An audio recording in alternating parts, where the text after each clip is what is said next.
നിങ്ങൾ പണക്കാരനായി ജനിക്കാത്തത് നിങ്ങളുടെ കുറ്റമല്ല, പക്ഷേ നിങ്ങൾ പണക്കാരനായി മാറാത്തത് നിങ്ങളുടെ മാത്രം കുറ്റമാണ്. ഈ ഒരു വാചകം നിങ്ങൾ പലപ്പോഴായി പലയിടത്തും കേട്ടിട്ടുണ്ടാകും. ഈ വീഡിയോയിൽ ഇന്ന് നമ്മൾ ഡിസ്കസ് ചെയ്യാൻ പോകുന്ന കാര്യം നമ്മളെ സാമ്പത്തിക അഭിവൃദ്ധിയിലേക്ക് നയിക്കുന്ന 5 കാര്യങ്ങളെ കുറിച്ചാണ്.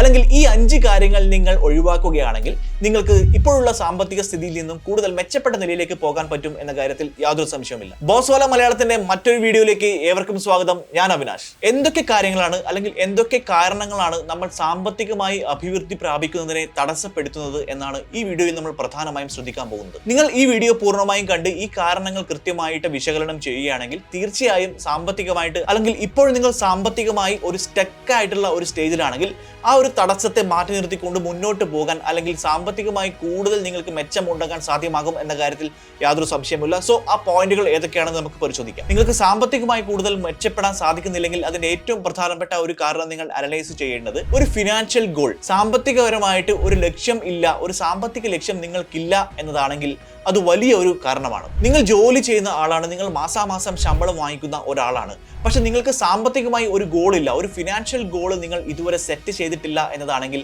നിങ്ങൾക്ക് കൃത്യമായിട്ട് ഇൻവെസ്റ്റ് ചെയ്യാനോ അല്ലെങ്കിൽ കൃത്യമായിട്ട് നിങ്ങളുടെ പണം കൈകാര്യം ചെയ്യാനോ ബുദ്ധിമുട്ട് അനുഭവപ്പെടാം. ഈ ബുദ്ധിമുട്ട് കാരണം ഉണ്ടാകുന്ന പ്രശ്നം എന്താണെന്ന് വെച്ചാൽ നിങ്ങൾക്ക് നിങ്ങളുടെ സാമ്പത്തികം കൃത്യമായിട്ട് അലോക്കേറ്റ് ചെയ്യാൻ എവിടെ എത്രയാണ് സ്പെൻഡ് ചെയ്യേണ്ടത്, അല്ലെങ്കിൽ ഇതെനിക്ക് സ്പെൻഡ് ചെയ്യേണ്ട ആവശ്യമുണ്ടോ, അത് നെസസറി ആയിട്ടുള്ള ഒരു എക്സ്പെൻഡിച്ചർ ആണോ, അങ്ങനെയുള്ള കാര്യങ്ങൾ നിങ്ങൾക്ക് ഡിറ്റർമൈൻ ചെയ്യാൻ ബുദ്ധിമുട്ട് ഉണ്ടാകും. സോ ഫിനാൻഷ്യൽ ഗോൾ, എനിക്ക് ഇത്ര വയസ്സിനുള്ളിൽ റിട്ടയർ ചെയ്യണം, അല്ലെങ്കിൽ എനിക്ക് ഇത്ര വയസ്സിനുള്ളിൽ ഇത്ര സമ്പാദ്യം എന്റെ അക്കൗണ്ടിൽ ഉണ്ടാകണം, അതുമല്ലെങ്കിൽ നിങ്ങൾക്ക് ഒരു കുടുംബം ഉണ്ടായി കഴിഞ്ഞ് അല്ലെങ്കിൽ നിങ്ങളുടെ കുടുംബം കൂടുതൽ എക്സ്പാൻഡ് ആയി കഴിഞ്ഞാൽ ഇൻഡിപെൻഡന്റ് ആയി ജീവിക്കാനുള്ള ഒരു സാമ്പത്തിക ശേഷി ഉണ്ടാകണം, അല്ലെങ്കിൽ വയസ്സാവുന്ന സമയത്ത് കൃത്യമായിട്ടുള്ള ഒരു സാമ്പത്തിക സ്രോതസ് ഉണ്ടാവണം എന്ന് നിങ്ങൾ ആഗ്രഹിക്കുന്നു. അതാണ് ഒരു ഫിനാൻഷ്യൽ ഗോൾ എന്ന് പറയുന്നത്.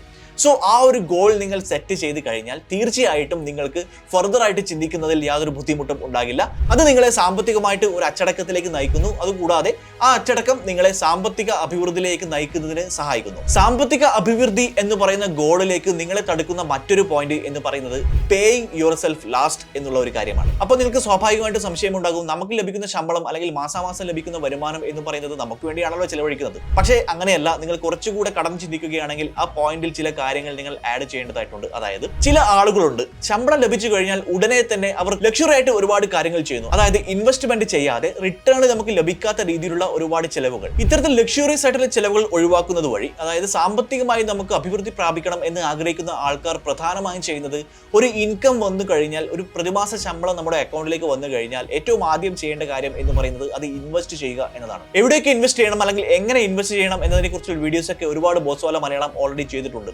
സോ നമുക്ക് ബാങ്കിൽ അല്ലെങ്കിൽ മ്യൂച്വൽ ഫണ്ടുകൾ പോലെയുള്ള ഇൻവെസ്റ്റ്മെന്റ് ഓപ്ഷനുകളിൽ അല്ലെങ്കിൽ ഒരുപാട് ഇൻവെസ്റ്റ്മെന്റ് ഓപ്ഷനുകൾ ഇപ്പോൾ പോസ്റ്റ് ഓഫീസ് പോലെയുള്ള ഒരുപാട് ഇൻവെസ്റ്റ്മെന്റ് ഓപ്ഷനുകൾ ഇപ്പോൾ നിലവിലുണ്ട്.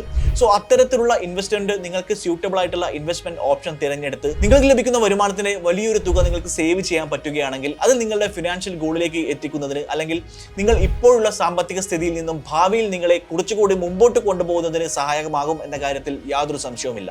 അടുത്ത പോയിന്റ് എന്ന് പറയുന്നത് നിങ്ങൾ കടം വാങ്ങുന്നത് ഒരു ശീലമാക്കുന്നു എന്നുള്ളതാണ്. അതായത് ചില ആളുകൾ അറിയാം, പെട്ടെന്ന് നമുക്കൊരു സാമ്പത്തികമായി ഒരു പ്രശ്നം വരുന്നു, അപ്പോൾ സ്വാഭാവികമായിട്ട് നമ്മൾ ചെയ്യുന്നത് ഒരു പേഴ്സണൽ ലോൺ എടുക്കും അല്ലെങ്കിൽ ആരോടെങ്കിലും കടം വാങ്ങിക്കും. ഈ ഒരു സംഭവം നിങ്ങൾ ചെയ്തു കഴിഞ്ഞാൽ നമുക്കൊരു ശീലമായി മാറാനുള്ള സാധ്യത വളരെ വളരെ കൂടുതലാണ്. ഇംഗ്ലീഷിൽ പറയുകയാണെങ്കിൽ ഗെറ്റിംഗ് കംഫർട്ടബിൾ വിത്ത് ഡെറ്റ് എന്ന് പറയും. കടവുമായിട്ട് നമ്മൾ താതാത്മ്യം പ്രാപിക്കുക, കടം വാങ്ങിക്കുന്നത് ഒരു ശീലമാക്കി മാറ്റുക. നമുക്ക് മാസാമാസം ശമ്പളമുണ്ട്, അതുകൊണ്ട് തന്നെ നമുക്ക് EMI അടക്കുന്നതിന് യാതൊരു ബുദ്ധിമുട്ടുമില്ല. അതുകൊണ്ട് കാറാണെങ്കിൽ ബൈക്കാണെങ്കിലും മറ്റു ലക്ഷറീസ് ആയിട്ടുള്ള വസ്തുക്കളാണെങ്കിലും നമുക്ക് ആവശ്യമില്ലാത്ത സാധനങ്ങളെല്ലാം വാങ്ങിക്കൂട്ടുന്ന, അത് EMI ഇൻസ്റ്റാൾമെന്റിൽ വാങ്ങിക്കൂട്ടുന്ന ഒരുപാട് ആളുകൾ നമുക്ക് ചുറ്റുമുണ്ട്. ഈ ഒരു ശീലം എന്ന് പറയുന്നത് അത്ര നല്ലതല്ല. കാരണം നമുക്ക് സാമ്പത്തികമായിട്ട് ഒരു സ്റ്റെബിലിറ്റി ഉണ്ടാവണമെങ്കിൽ, അതല്ലെങ്കിൽ നമ്മൾ EMI പ്രൊഡക്റ്റുകൾ വാങ്ങുന്ന സമയത്ത് അത് ആക്ച്വലി 1-2 വർഷത്തേക്കുള്ള ഒരു കമ്മിറ്റ്മെന്റ് ആണ്, അല്ലെ? 1-2 വർഷത്തേക്കുള്ള ടെന്യൂറിലായിരിക്കും നമ്മൾ പലപ്പോഴും EMI സാധനങ്ങൾ വാങ്ങുന്നത്, അത്തരത്തിലുള്ള കാര്യങ്ങളെല്ലാം ചെയ്യുന്നത്. എന്താണ് സംഭവിക്കുന്നത് എന്ന് വെച്ചാൽ നമ്മൾ ഒരു വർഷത്തെ EMIക്ക് ഒരു വസ്തു വാങ്ങുന്നു. ആ വസ്തു വാങ്ങിക്കഴിഞ്ഞാൽ നമ്മുടെ ആ EMI ഒരു വർഷം കഴിഞ്ഞ് അടക്കുമ്പോൾ അപ്പോൾ സ്വാഭാവികമായിട്ട് നമുക്ക് ചിന്ത വരും, കൊള്ളാം, EMI കഴിഞ്ഞു, ഇനി അടുത്ത EMI എടുത്ത് നമുക്ക് വേറൊരു സാധനം വാങ്ങാം. ഇത്തരത്തിലൊരു സൈക്കിളായി ഇത് മാറുന്നു. പല ആളുകൾക്കും മിഡിൽ ക്ലാസ്സിൽ നിന്നും അപ്പർ മിഡിൽ ക്ലാസ്സിലേക്ക് അല്ലെങ്കിൽ റിച്ച് എന്ന് പറയുന്ന ലെവലിലേക്ക് പോകാൻ സാധിക്കാത്തതിന്റെ പ്രധാന കാരണം ഈ ഡെറ്റിന്റെ ഒരു കംഫർട്ട് സോണിൽ നമ്മൾ പെട്ടുപോകുന്നു എന്നുള്ളതാണ്.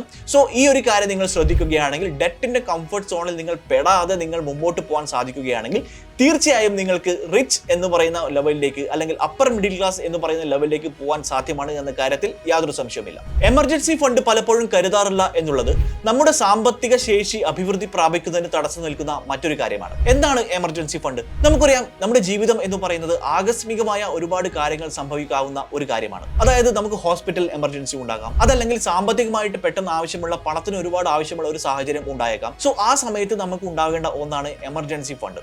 എന്താണ് ഒരു എമർജൻസി ഫണ്ട്? എന്റെ പ്രതിവർഷം ലഭിക്കുന്ന ശമ്പളം എന്ന് പറയുന്നത് 3.5 ലക്ഷം രൂപയാണ് എന്നിരിക്കട്ടെ. ഈ ഒരു 3.5 ലക്ഷം രൂപ നിങ്ങളുടെ ഒരു വർഷത്തെ ശമ്പളം നമ്മുടെ കയ്യിൽ എമർജൻസി ഫണ്ടായി എപ്പോഴും ഉണ്ടാകണം. എങ്ങനെയാണ് എമർജൻസി ഫണ്ട് ഉണ്ടാക്കുന്നത്? അത് മറ്റൊന്നുമല്ല, ഇൻവെസ്റ്റ്മെന്റിലൂടെ തന്നെയാണ്, നമ്മൾ സേവിങ്സിലൂടെ തന്നെയാണ് നമ്മൾ എമർജൻസി ഫണ്ട് ഉണ്ടാക്കുന്നത്. ഒരു വർഷത്തെ ശമ്പളം നിങ്ങളുടെ അക്കൗണ്ടിൽ എപ്പോഴും ബാലൻസ് ഉണ്ടായിരിക്കണം. ഈ ബാലൻസ് എമൗണ്ട് പറയുന്നത്, അല്ലെങ്കിൽ ഈ ഒരു എമൗണ്ട് എന്ന് പറയുന്നത് നമ്മൾ എമർജൻസി ഫണ്ട് എന്നുള്ള ഒരു ലെവലിലേക്ക് മാറ്റി വെക്കണം. എന്തെങ്കിലും തരത്തിലുള്ള എമർജൻസി സിറ്റുവേഷൻ നമ്മുടെ ലൈഫിൽ ഉണ്ടാവുകയാണെങ്കിൽ ഈ ഫണ്ട് ആയിരിക്കണം നമ്മൾ ഉപയോഗിക്കേണ്ടത്. സോ നമ്മൾ എമർജൻസി ഫണ്ട് ഉണ്ടാക്കുന്ന സമയത്ത് സ്വാഭാവികമായിട്ട് നമുക്ക് എന്ത് ചെയ്യാം? കടം വാങ്ങുന്നതിൽ നിന്നും രക്ഷപ്പെടാം. ഈ കടം വാങ്ങുന്നതിൽ നിന്നും രക്ഷപ്പെടുന്നത് വഴി ഈ പറഞ്ഞ നമ്മുടെ ഗോളിലേക്ക് എത്തിപ്പെടാൻ നമുക്ക് കുറച്ചുകൂടെ ഈസി ആയിരിക്കും.